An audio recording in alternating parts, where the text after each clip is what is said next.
कि जो चीज़ बच्चे को स्मार्ट बनाती है वो माँ की फिजिकल एक्टिविटी है, एक्सरसाइज है। अगर आप एक्सरसाइज करते हैं, फिजिकली एक्टिव रहते हैं, ये अब ये उससे उलट है जो कि हमारे माशरे में देखा गया है।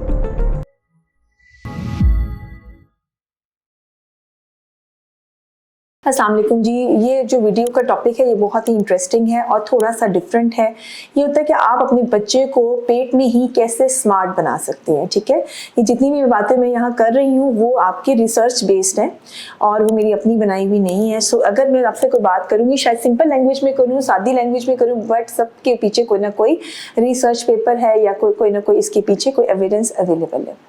सो नंबर 1 पे हम बात करेंगे कि अगर आप अपने बच्चे को स्मार्ट बनाना चाहते हैं, ठीक है, सो वो क्या चीज़ें जो प्रेगनेंसी में आप करना शुरू कर दें और तो आपका बच्चा बाकी बच्चों के निस्बत ज़्यादा इंटेलिजेंट होगा।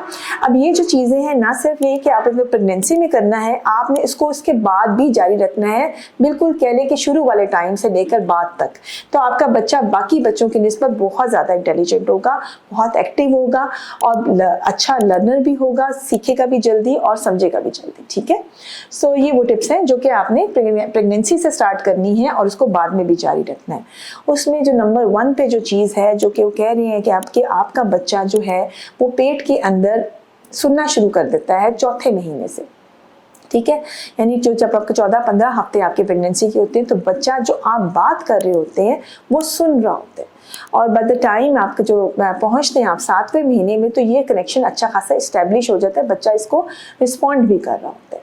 सो इसका मतलब है कि अगर आप शुरू से ही बच्चे को के साथ अच्छी बातें करते हैं, उसके साथ कोई स्टोरी शेयर करना शुरू कर दें, लाउड बोलना शुरू कर दें, उससे बातचीत करते हैं तो वो उसका रिस्पॉन्स देता है।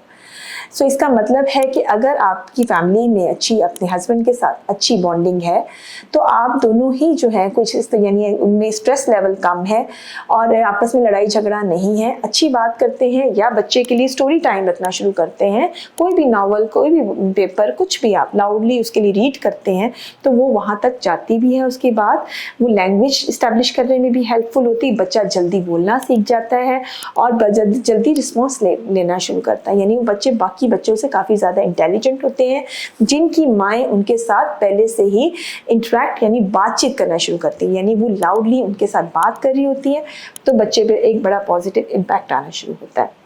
अब इसके अंदर वो कहते हैं कि अगर आप उनको नर्सरी पोइम्स हैं या जैसे कह लें कि लोरी देते हैं या कुछ भी ऐसी चीज़ गाकर भी सुनाते हैं तो जो आवाज़ का जो उतार चढ़ाव है वो भी बच्चे के लिए बड़ा इफ़ेक्टिव होता है। सो ये बड़ी इंपॉर्टेंट चीज़ है कि आप बच्चे को अगर आप लेके चलना चाहते हैं तो जो भी आप पढ़ रहे हैं, जो आप कर रहे हैं या उसके लिए कोई स्पेशल स्टोरी या जो चीज़ आप उस तक पहुँचाना चाह रहे हैं वो आप पहले से ही स्टार्ट कर लीजिए। सुनने में अजीब लगता है बट इसके ऊपर चूँकि साइंस प्रूव हो चुकी है और अगर आपको याद हो कि हमने ऐसी स्टोरीज अपने बचपन में सुनी हुई कि जो माएँ कुरान पाक लाउड पढ़ती थी यानी कुरान पाक ऊंची आवाज़ में पढ़ती थी वो भी बच्चे तक पहुंचता है। सो आप जो भी चीज़ पढ़ेंगे वो बच्चे तक यानी पहुंचेगी। सो दूसरी बात जिसमें अहम है वो ये है कि जो चीज़ बच्चे को स्मार्ट बनाती है वो माँ की फिजिकल एक्टिविटी है, एक्सरसाइज है। अगर आप एक्सरसाइज करते हैं, फिजिकली एक्टिव रहते हैं, ये अब ये उससे उलट है जो कि हमारे माशरे में देखा गया है कि प्रेगनेंसी होते ही सब लोग सारे काम छोड़ देते हैं, सीढ़ियाँ चढ़ना भी छोड़ देते हैं, चलना फिरना भी छोड़ देते हैं। बहुत कम ऐसी प्रेगनेंसीज होती है जिसमें हम कहते हैं सारे काम छोड़ दें, ज़्यादातर में हम कहते हैं आप एक्टिव रहें। तो जब आप एक्टिव रहते हैं या कोई एक्सरसाइज वगैरह करते रहते हैं, चलते फिरते हैं तो ऐसे हार्मोन्स रिलीज होते हैं जो बच्चे की सेहत के लिए बड़े ज़रूरी समझे जाते हैं। दूसरा उसके साथ आपकी ब्लड सर्कुलेशन जो बहुत तेज़ हो जाती है, बॉडी में ब्लड तेज़ी से सर्कुलेट करता है तो बच्चे को भी तेज़ी से सर्कुलेट होना शुरू होता है। तो जंपिंग वाली एक्सरसाइजेस को मना किया जाता है, बाकी फिजिकल एक्टिविटी आप रखें। तीसरा है कि आप बाहर निकलें, थोड़ी सनशाइन लीजिए, थोड़ी धूप लीजिए, थोड़ा चले फिरे, ये भी बच्चे के लिए बड़ा इफेक्टिव है। इसमें विटामिन डी का भी रोल होता है और विटामिन डी के इस्तेमाल भी जो है वो भी बच्चे को स्मार्ट बनाता है। सो ये सारे इफेक्ट भी होता है कि आप बाहर निकले, चले फिरे, लोगों से इंटरेक्ट कीजिए, स्ट्रेस लेवल को कम रखिए और इसके साथ साथ जो है आप अपने बच्चे के साथ कम्युनिकेट करने की कोशिश कीजिए।